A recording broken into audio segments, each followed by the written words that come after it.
No programa de hoje vamos falar de condutores. Não os antigos condutores de bonde ou os clássicos condutores de velhinha do cinema americano. Esse programa é sobre química, sobre a história da química, lembra? Lembrou? Então, o que a gente vai estudar hoje são os condutores elétricos. Não lembrou? Então o melhor é dar um choque de química para clarear as ideias.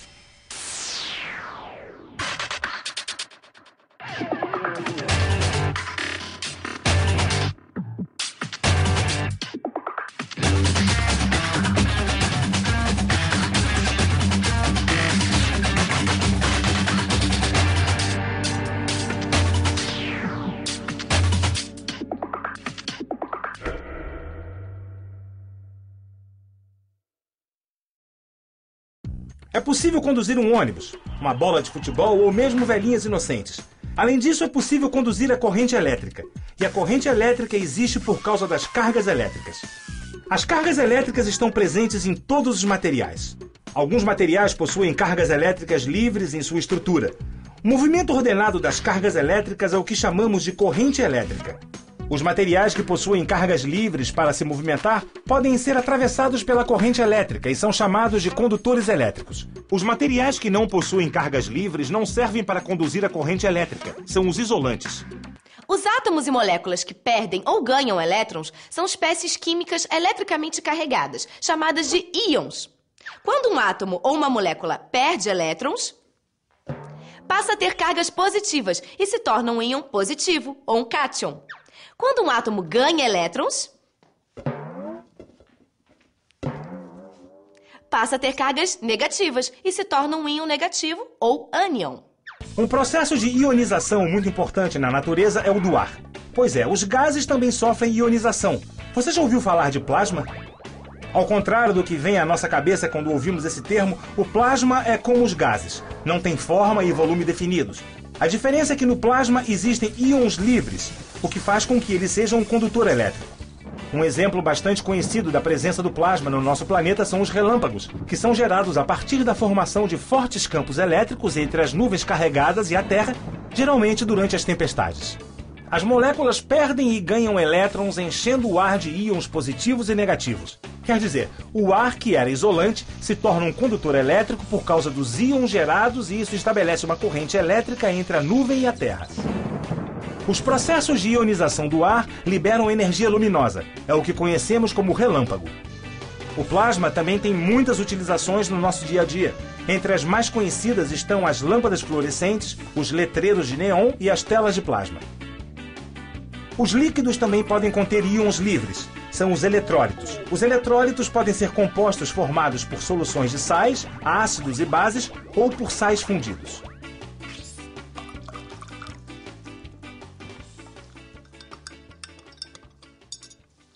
Quando dissolvemos um sal, como sal de cozinha, num solvente, como a água, as moléculas de água envolvem os átomos de cloro e de sódio, rompendo as ligações das moléculas do sal. Isso mesmo, Kika. Esse processo é chamado de solvatação e libera na solução íons positivos e negativos. Bom, mas não são apenas os sais que formam substâncias eletrolíticas. Ácidos e bases também podem produzir eletrólitos em solução aquosa. E os eletrólitos estão por toda parte, inclusive dentro do corpo humano. Quando realizamos atividades físicas, perdemos eletrólitos no suor. Esses eletrólitos contêm principalmente elementos como o sódio e o potássio, que devem ser repostos para manter as concentrações dos fluidos corporais. Tudo bem. No plasma e nas soluções eletrolíticas, as cargas ficam livres para se movimentarem. Mas desde pequena, quando eu levei um choque enfiando essa colher numa tomada, eu sei que os metais também são bons condutores elétricos. E eles são sólidos. Se o que faz um material ser condutor são as cargas livres, como existem cargas livres nos sólidos? Essa é uma ótima pergunta, Kika. Isso acontece por causa da natureza das ligações químicas nos sólidos. As propriedades dessas ligações são bastante complexas e só podemos explicá-las devidamente através da teoria quântica. Mas vamos tentar entender seus resultados de maneira simplificada.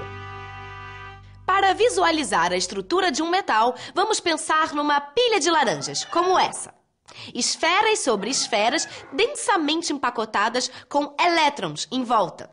Os metais permanecem unidos por causa de suas ligações químicas muito estáveis e são ótimos condutores de eletricidade por causa da quantidade de elétrons livres que formam o que chamamos de mar de elétrons.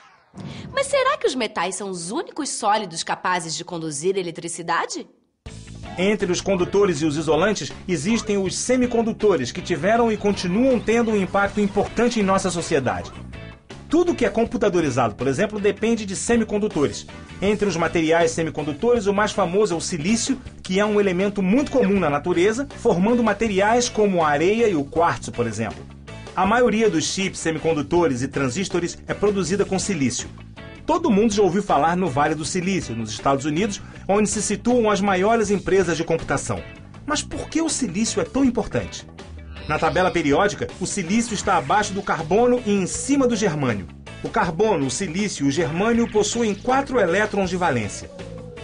Os 4 elétrons formam ligações covalentes com 4 átomos vizinhos, criando o que chamamos de reticulado, uma estrutura parecida com uma tela daquelas que usamos contra os mosquitos.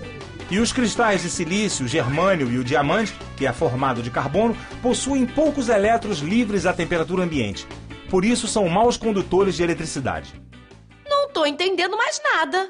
Acabamos de ouvir que o silício era muito utilizado como condutor, agora você diz que é mau condutor.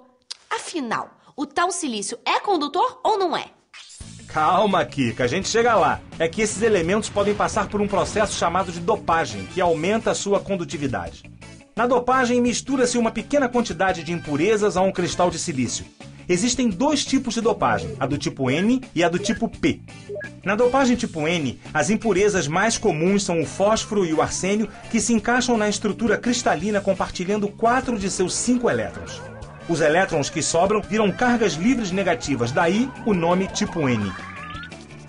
Tá começando a ficar bom. Elétrons ganhando liberdade de movimento quer dizer condutividade, certo? Certíssimo, Kika. E na dopagem tipo P, as impurezas mais usadas são o boro e o galho, que se encaixam na estrutura formando 3 ligações covalentes. A ligação que fica faltando forma um buraco. Quando a corrente passa pelo cristal, os elétrons migram para os buracos vizinhos e os próprios buracos vão se movimentando no sentido da corrente. Como os buracos têm carga positiva, chamamos a dopagem de tipo P. Uma quantidade minúscula de dopagem tipo N ou tipo P transforma um cristal de silício em um bom condutor. Quando juntamos o silício do tipo N e o silício do tipo P, o conjunto passa a ter um comportamento ainda mais interessante do que os 2 materiais separados. Esse conjunto é o que chamamos de diodo. O diodo é um dos dispositivos eletrônicos mais simples e permite que a corrente flua somente em uma direção. Lembra das catracas dos estádios de futebol ou das estações de metrô, onde as pessoas só passam em um sentido? Então, o diodo é como uma catraca de corrente elétrica. Os diodos podem ser utilizados de diferentes maneiras. Um dispositivo que utiliza pilhas, por exemplo, normalmente é protegido por um diodo que bloqueia a corrente se você inserir as pilhas ao contrário. E se a gente criar um sanduíche de diodos? A gente coloca um diodo, tipo essa fatia de pão com queijo, de costas para outro diodo, que é essa fatia de pão com hambúrguer. Vira uma estrutura de 3 camadas, onde temos os materiais do tipo N, separando 2 camadas de material tipo P, ou vice-versa. A gente pode fazer isso? Pode sim, Kika. E essa estrutura tem nome. Ela é chamada de transistor. Um transistor pode atuar como uma chave ou um amplificador. Quando aplicamos uma pequena corrente elétrica à camada central da estrutura em sanduíche, uma corrente muito maior pode fluir pelo sanduíche como um todo. Isso possibilita ao transistor se comportar como um interruptor. Uma pequena corrente pode ligar e desligar uma grande corrente. A grande importância dos transistores na sociedade moderna é que eles podem ser produzidos em enormes quantidades com técnicas relativamente simples e custo muito baixo. Os transistores hoje em dia estão em tudo que envolve eletrônica, dos computadores aos carros. E tudo isso a partir da dopagem de semicondutores. Alguns materiais, quando expostos a temperaturas muito baixas, são capazes de conduzir eletricidade sem qualquer resistência. Essa propriedade é chamada de supercondutividade e esses materiais são os supercondutores. As propriedades únicas dos supercondutores fazem com que eles tenham uma aplicação muito importante na ciência contemporânea. A possibilidade de produzir campos magnéticos muito fortes tem aplicações importantes nos estudos da física, ajudando a construir os aceleradores de partículas, por exemplo. Os supercondutores também podem ter aplicações muito importantes para o nosso dia a dia, como na medicina e nos transportes. A supercondutividade permite a obtenção de imagens do corpo humano por ressonância magnética, MRI, além de possibilitar a criação de meios de transporte supervelozes por impulsão magnética, como o trem maglev, que atinge velocidades acima de 500 km por hora sem contato com os trilhos. Caramba! O que mais pode acontecer com a supercondutividade no futuro? Carros voadores movidos a bobinas supercondutoras? Usinas de energia superpotentes do tamanho da sorveteria da esquina? Um sorvete elétrico? Ai! A grande vantagem de você usar supercondutor é poder reduzir volume e peso dos dispositivos elétricos. E essa redução de volume e peso é uma coisa que pode ser brutal.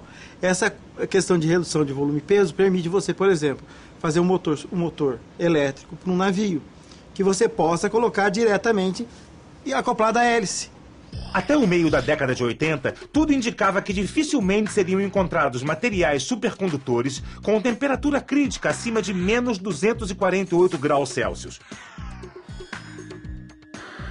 Mas tudo mudou com a descoberta de um material cerâmico, um óxido de cobre com bário e lantânio que ficava supercondutor a menos 243 graus Celsius. A descoberta desencadeou muitas pesquisas e novos materiais foram descobertos. Hoje já são conhecidos supercondutores com temperatura crítica acima de menos 143 Celsius. A grande vantagem dos chamados supercondutores de alta temperatura crítica, ou seja, os materiais com temperatura de transição acima de menos 196 graus Celsius, é que essa é a temperatura de liquefação do nitrogênio. Quando falamos de supercondutores de alta temperatura crítica, ainda se trata de temperaturas críticas muito baixas, da ordem de menos 150 graus Celsius. Mesmo assim, são temperaturas que os cientistas podem atingir sem tantas dificuldades nos laboratórios através do nitrogênio líquido. Isso facilita e muito o trabalho experimental das pesquisas aplicadas aos supercondutores. O curioso é que esses compostos cerâmicos são maus condutores de eletricidade na temperatura ambiente e sua síntese é bem conhecida. Isso quer dizer que cada vez mais cientistas podem ter acesso às pesquisas da supercondutividade e que muita coisa ainda está por vir. No programa de hoje entendemos como acontece a condução da eletricidade. Vimos o que coisas comuns do dia a dia, como os relâmpagos e algumas lâmpadas da nossa casa, têm a ver com a condução da corrente elétrica. Vimos também que toda a nossa vida é cercada de aparelhos eletrônicos que funcionam através da transformação de maus condutores em bons condutores. Além disso, falamos sobre a descoberta dos supercondutores e suas propriedades impressionantes. Mas, acima de tudo, percebemos a importância dos estudos sobre a condutividade e os grandes avanços que eles têm trazido e ainda podem trazer para a vida no nosso planeta.